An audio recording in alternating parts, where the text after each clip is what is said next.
Good morning, everybody. Old Guy Jammin' here. Should you freak out if you are interested in a guitar with a 20-inch radius versus a 9, a 12, or a 16? A lot of the old Fenders had a 9-inch radius, which is very curved. And newer guitars, a lot of them have a compound radius, which means it starts at a 12 towards the head and goes to 16 towards the body. And that's pretty much the norm these days, 12 or 16. But I just picked up a Telecaster with a 20-inch radius, and at first I was really concerned. Geez, is that going to be so flat? It's really weird. And so, like anything else, I had to make a model. I did some drawings, tried to figure it out. Maybe I should tell you what I'm talking about first. I would think everybody knows, but just in case you don't, if you're looking down this way, the amount of curve on the frets is known as the radius. And basically, it's 9 inches from a center point, and then you draw your curve, and or 12 inches from the center point, draw your curve, or 16 inches from the center point, draw your curve, 20 inches. So as your radius gets longer, you start to approach flat. But keep in mind, you could still have a 100-inch radius and you'd still be a long way from flat. Even a 1,000,000-inch radius is still going to be a long way from straight or flat. Alrighty, so let's take a look at some of these pictures here. It's another beautiful day outside California.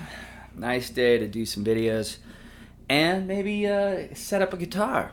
Alright, so in this first one, I have here drawn for you.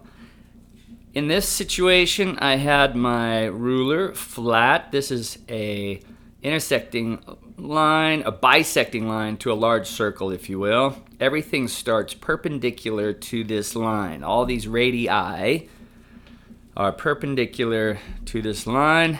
9-inch radius looks like that. 12, 16, 20, and then here I show you the difference between a 12-inch radius and a 20-inch radius and a flat line. And you can see there's not a whole lot of difference between a 12 to 20. The 16 would be right in between there somewhere.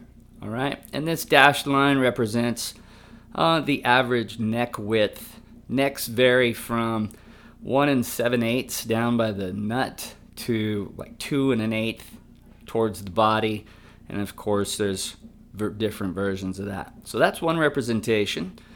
9 is pretty extreme. 9 is really easy for chording, those open chords, those cowboy chords, but it's not very good for shredding and or making bends. Now, in this one, I did it more to scale.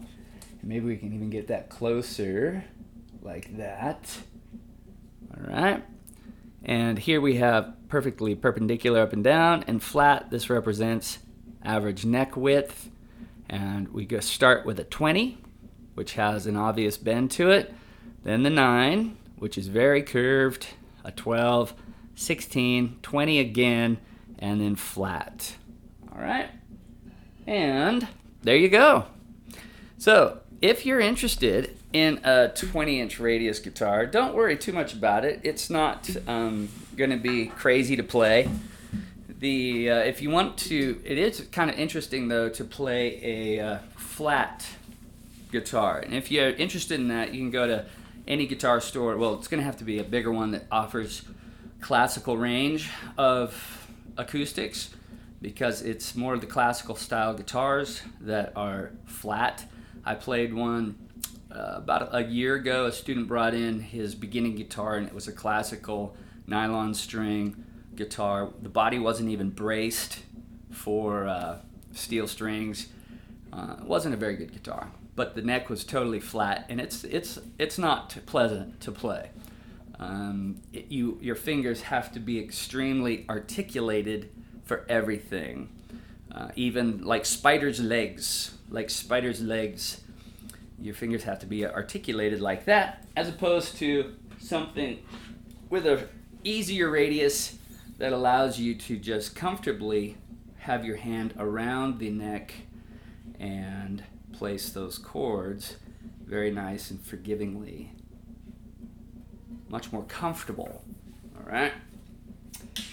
And then shredders will tell you that the flatter a neck gets to some point, but it's a lot easier to play those very fast modal type shapes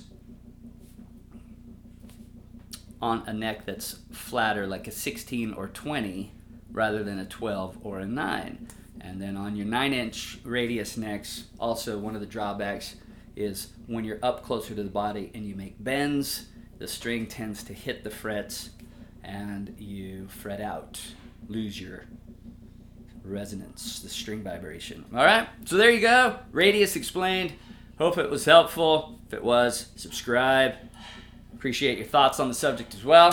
I'm going to do a student setup on the guitar and then go get a cup of coffee. Old Guy Jammin' is out. Enjoy.